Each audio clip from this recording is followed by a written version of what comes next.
তো গাইস আবার একটা ভিডিও নিয়ে চলে এলাম, আর এই ভিডিওটা একটু অন্যরকম। তো আমি এখন শুয়ে পড়েছি, খাবার খাওয়া হয়ে গিয়েছে, আমার ছেলেরও খাবার খাওয়া হয়ে গিয়েছে। তো আমি ছেলেকে ঘুম পাড়াবো।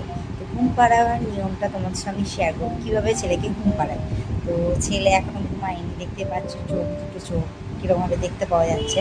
তো এখন আমি ঘুমাবো, ঘুম পাড়াবো। চলে এসো বাবু, ঘুমাবে, চলে এসো, কীভাবে ঘুমাবে, চলে এসো।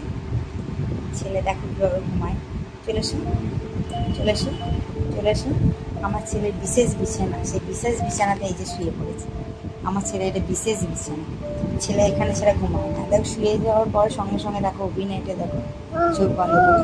এর অভিনয় না, এটা সত্যি করে ঘুমানোর চেষ্টা করছে। খুব বেশি হলে 5 থেকে 7 মিনিটের মধ্যে ঘুমিয়ে যাবে এভাবে। রোজ এটা সকালে, দুপুরে, রাত্রিতে যখনই ঘুমায়ও আমার পক্ষে এভাবে শোয়, তারপর ঘুমায়, তারপর বিছানায় শোয়, মানে ঘুমানোর পরে বিছানায় শোবে, কিন্তু ঘুমাবার আগে বিছানায় এই যে কিছুক্ষণ পর কিন্তু সে একদম ঘুমিয়ে গিয়েছে। সে রোজ কিন্তু এভাবে আমার বুকের ওপর শুয়ে এরকম দুলিয়ে দুলিয়ে ঘুম পাড়িয়ে দিই। আজকেও তাই হলো, ঘুমিয়ে গেল। তো ঘুমানোর পর এবার আমি কিন্তু বিছানার মধ্যে শুয়ে দেবো। ঘুমাবার সময় কিন্তু এই বুকের ওপর এই বিছানা